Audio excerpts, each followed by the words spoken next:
तर ते उडून गेलेलं आहे ते शेअरायचं आहे आणि हे ऑर्डर दुसऱ्या कंपनीचं हे जागेवरचं हल्लं सुद्धा नाही. त्यांची फिटिंग बरोबर नसल्यामुळे आमचं एवढं नुकसान झालेलं तर आहे. तुम्हाला सोपं गणित सांगतो मित्र, ही जी सोलर सिस्टम आली ती पाहू शकतात सीआरआयचं अक्षरशः वाऱ्यामध्ये एक पात्र राहिलं नाही, सगळे उडून गेले तेव्हा तिकडे पडले. आणि त्या शेजारी हे दुसरं स्ट्रक्चर आहे दुसऱ्या कंपनीचं. कारण हे बघा, हे पूर्ण स्ट्रक्चर असं मजबूत उभं आहे. असं का होतंय, कशामुळे होतं असं? हे शेजारीचे दोन्ही स्ट्रक्चर, एक स्ट्रक्चर अक्षरशः भोगा झाले, उडून गेले सगळं, आणि दुसरं स्ट्रक्चर आहे ती बिलकुल इतकं सध्या हल्लं नाही. याचा अर्थ सीआरआय वाले कुठंतरी कमकुवतपणा करतात, काहीतरी बोगस काम करतात. त्याच्यासाठी ह्या सीआरआय वर कडक कारवाई झाली पाहिजे.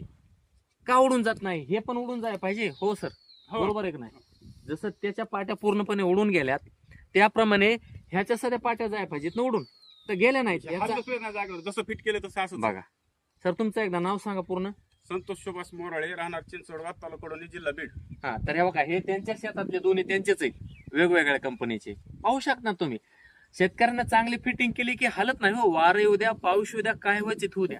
आणि डुप्लिकेट सीआरआयची डुप्लिकेट फिटिंग. आणि माझ्याकडे जेवढ्या जास्त कंप्लेंट यायला लागल्या त्या सीआरआयच्या आहेत सगळ्या. ही पाहू शकता सीआरआयचं काय झालंय, काहीच राहिलं नाही. ते पण तुटलेले आहेत, बांधून ठेवलेत नाही, उडून जाते म्हणून. म्हणजे एकही पाठी राहील नाही, हे सगळं उडून गेलंय. का गेलंय? मग हे पण उडून जायला पाहिजे होतं ना. हे दाखव, हे किती मजबूत अजून उभं आहे. हे बोगस असतं आणि मजबूतीकरण हे मजबूतीकरण असतं. त्याच्यासाठी सीआरआयला पैसे घेतात शेतकऱ्याकडून, लुटीत येत. त्याच्याकडून तुम्हाला सांगतो हे सगळं मटेरियल कंपनीच असते. पण बसविताना साधा हे शेतकरीची पिळवणी करते साले. ह्याला नुसतं उठाना हाणं पाहिजे माधव चौधरी. ह्या तुम्हाला सांगतो सिमेंटाचे पैसे शेतकरी कोण घेतात, सगळं शेतकरी कोण घेतात. ते सगळं आम्हाला सांगायला लागले त्यांना. सगळं सिमेंट, शेतकरी, हा सगळं. वाळू, खडी बघा, पुन्हा फिटिंग केलं 1000 रुपये घेतले. बघा, आणि तसं कंपनीचं काय आहे, कंपनीला काय नाही. कंपनीचं काम आहे सगळं इथे येऊन सगळं स्वतः भरून द्यायचं. परंतु तसं न करता पहिल्यापासून शेतकरी कोण पैसे घेतात?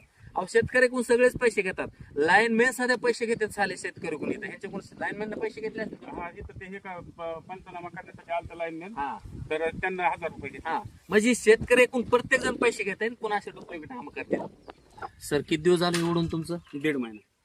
हे 1.5 महिना तुम्हाला सांगतो मित्र, हे अक्षरशः उडून गेले शेतकऱ्याचं.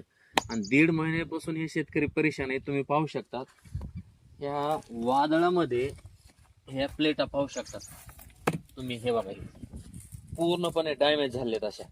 काय एक नाही तर 1 2 3 आणि त्या पाट्या चांगल्यात पण खालचे लॉक फाटले सगळे. नाही म्हणजे खराबच झाले. खराब झाले. हो. 3 आणि ते किती? 7 पाट्या सगळ्या.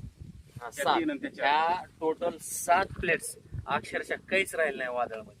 आणि 1.5 महिना झाला हे ते फॉलोअप घेतात, कंपनीवाल्याला फोन करतात. कंपनीवाले सांगतात आम्ही ते इन्शुरन्सचे ते कोणी माणसं येणार आहेत पाहण्यासाठी. कारण प्रत्येक शेतकऱ्याला माहित नसतं मित्र, हे नेमके काय प्रोसेसिंग आहे काय, ही बिलकुल लक्ष देत नाही.